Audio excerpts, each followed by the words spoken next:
With doing the Ironman, the half Ironman 70.3, is there any sort of advice that you'd give newbies who look up to you?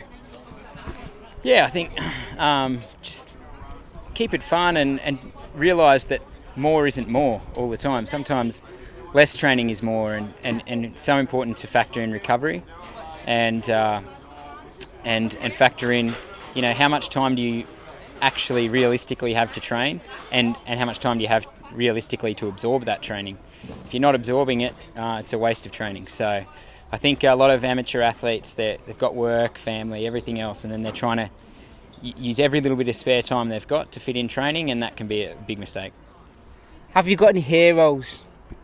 Yeah, for sure. I mean, I grew up, following some of the Australian legends in triathlon. You've got guys like Craig Alexander who are still racing, and it's been really good just to get to know him because he's had a phenomenal career, and and then you've got guys like I was racing today, like Javier Gomez and Jan Frodeno. I mean, those guys have done pretty much everything in the sport. So it's always I've got a lot of heroes for sure, but it's been a real dream to actually even race those guys. When you're racing well and you're up alongside them, it's the biggest boost you can have. But on other days, like today, you're sort of just watching them win the race, and it's been I mean, I love racing those guys. It's a privilege to be able to do that. Okay, what got you into the sport? What got you excited? I didn't come from a high performance program or anything like that. It was just a gradual progression. I started as an age group athlete, fitting it in around work, and then I just progressed slowly up through the age group ranks and decided to have a crack at racing pro, and the lifestyle agreed with me. And 5 years later, I'm still going and making a living out of it. So it's been a pretty cool journey. Being a father, how does that affect your training, your racing, your mentality? Yeah, I think it takes a lot of sacrifices from my wife, to be honest. Like she's, if even I'm racing today, I mean, I really just wanted to pull out because I knew it wasn't happening.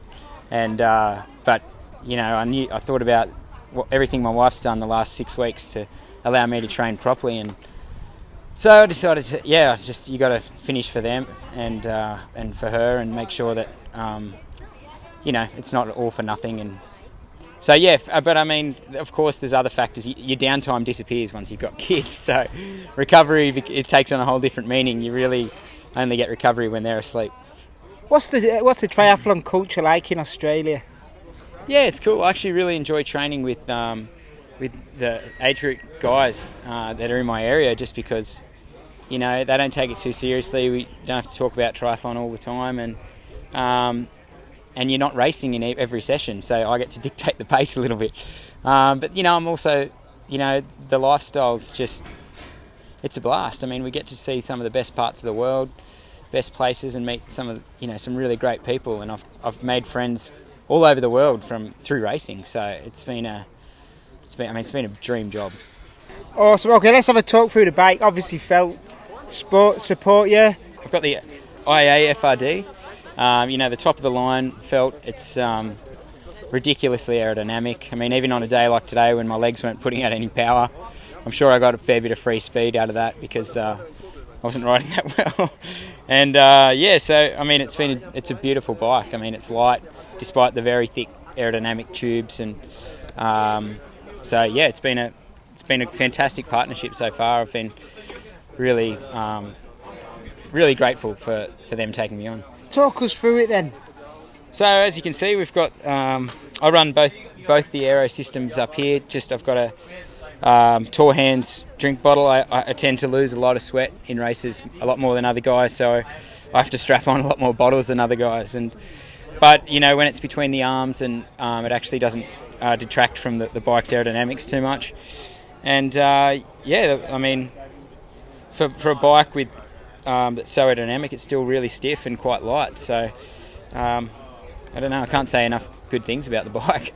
This course was, probably one of the few courses where other factors besides aerodynamics are quite important. And normally races are fairly flat or mildly undulating, so aerodynamics is always going to be the most important factor. But with a race like this, we had to do some serious climbing today, and the legs weren't quite there, but the bike felt quite responsive and great up the hill.